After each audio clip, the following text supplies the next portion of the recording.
27/9/2025 శనివారం పిసిసి అధ్యక్షురాలైనటువంటి శ్రీమతి వైఎస్ షర్మిల గారు వారు మీడియాతో మాట్లాడుతూ టీటీడీ నిధులు దుర్వినియోగంపై ఎస్సీ ఎస్టీ కాలనీలో నిర్మాణం చేయాలనుకున్నటువంటి దేవాలయాలపై వారు అనుచిత వ్యాఖ్యలు చేయడం జరిగింది. ప్రధానంగా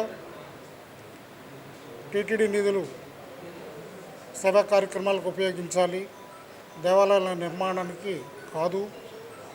ఎస్సీ ఎస్టీ దేవాలయాలు నిర్మాణం చేస్తే మరి ఆవిడికి ఏ రకమైన ఇబ్బంది ఉందో నాకు అర్థం కావడం లేదు. సమాజంలో వివక్షతకు గురైనటువంటి అనేక వర్గాల వారు ఈ ఎస్సీ ఎస్టీలుగా మత్స్యకారులుగా ఉన్నారు, వారు హిందువులుగా ఉన్నారు, వారు మాకు దేవాలయం కావాలని అడుగుతున్నారు. అట్లాంటి వారికి మాత్రమే టీటీడీ వారు నిధులు మంజూరు చేసి దేవాలయం నిర్మాణం చేస్తున్నారు. అదే కాకుండా అదే వర్గం వారిని అక్కడ అర్చకులుగా శిక్షణ ఇప్పించి ఆ దేవాలయానికి అర్చకులుగా నియమిస్తున్నారు. ఇంతటి మహత్తరమైన కార్యక్రమం జరుగుతున్నప్పుడు మీరు ఆ పనులపైన మీరు అనుచిత వ్యాఖ్యలు చేయటం సబబు కాదు. అయినప్పటికీ కూడా ఇది రాజ్యాంగ విరుద్ధం అన్నారు, సెక్యులరిజం కాదు అన్నారు. ప్రభుత్వ నిధులు దుర్వినియోగం అయితే రాజ్యాంగ విరుద్ధం.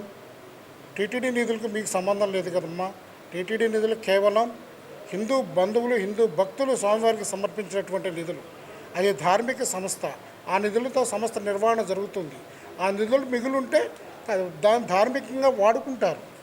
ఎస్సీ ఎస్టీ కాలనీలో దేవాలయాలు అడిగారు, వారు వాళ్ళకి ఇస్తున్నారు. కనుక ఇక్కడ మీకు అభ్యంతరం లేదు.